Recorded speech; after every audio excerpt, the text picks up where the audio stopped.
Sebelum kita membahas cara untuk menggunakan kekuatan pikiran dengan maksimal, kita harus memahami prinsip penting terlebih dahulu. Kita seringkali menggunakan mindfulness atau meditasi sebagai cara untuk mencapai kesuksesan. Tetapi yang lebih penting adalah memahami apa yang sebenarnya kita inginkan sebelum melangkah lebih jauh. Bayangkan saja, meskipun kita memiliki peralatan terbaik di dunia, jika kita tidak tahu arah yang akan diambil, maka perjalanan kita akan sia-sia belaka. Kita hanya akan berputar-putar dan tidak mencapai tujuan. Dunia sudah ada sebelum kita lahir, ada selama kita hidup di dalamnya, dan akan terus ada bahkan setelah kita pergi. Oleh karena itu, kita harus menerima kenyataan bahwa keberadaan kita di dunia ini bersifat sementara. Untuk memahami hal-hal ini secara utuh, kita perlu memahami sejarah pandangan manusia tentang dunia dan tempat mereka di dalamnya. Dengan pemahaman ini, pikiran kita akan menjadi lebih luas sehingga kita dapat melihat posisi sebenarnya kita di dalam dunia. Tahukah kamu bahwa semua hal di dunia, baik yang terlihat maupun tidak terlihat, bekerja dengan sistem duality? Kita tidak bisa memiliki hitam tanpa putih, kosong tanpa penuh, atas tanpa bawah, atau dalam tanpa luar.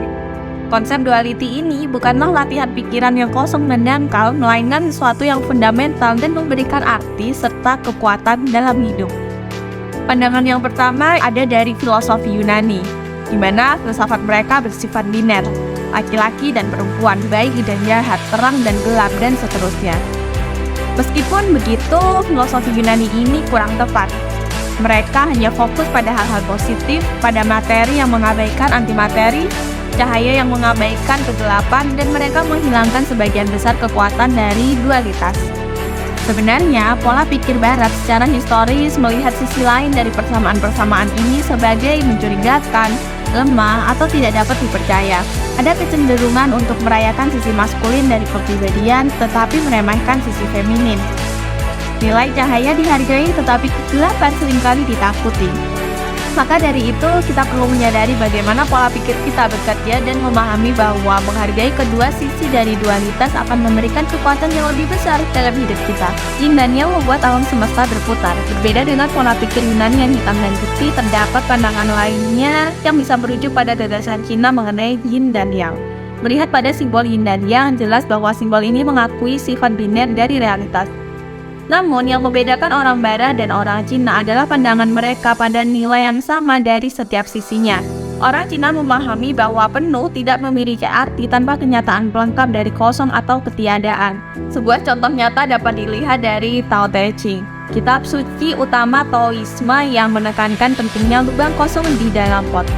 Orang biasanya tidak memikirkan lubang kosong dalam pot. Namun, Tao Te Ching menunjukkan bahwa kosong di dalam pot adalah yang memberikan nilai pada pot tersebut, karena disinilah kita menyimpan sesuatu.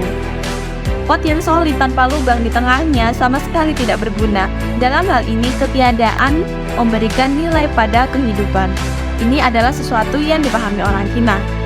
Orang Cina memahami bahwa kekosongan dan kegelapan tidak selalu menakutkan. Sebaliknya, mereka mengakui bahwa kekosongan dan kegelapan adalah bagian yang tak terpisahkan dari kehidupan. Kehidupan tidak selalu berjalan lancar. Ada saat-saat di mana kita merasa kosong, putus asa, atau bahkan terjebak dalam kegelapan. Namun dalam kesulitan tersebut, kita bisa belajar untuk merangkul kekosongan dan kegelapan sebagai bagian yang tak terpisahkan dari kehidupan. Dan kita bisa memanfaatkan kekuatannya untuk tumbuh dan berkembang. Dalam melihat kekosongan dan kegelapan sebagai sesuatu yang menyempurnakan kehidupan, kita bisa membuka diri untuk melihat gambaran yang lebih besar dan memahami bahwa kehidupan terdiri dari banyak hal, termasuk kontras dan dualitas yang ada di dalamnya.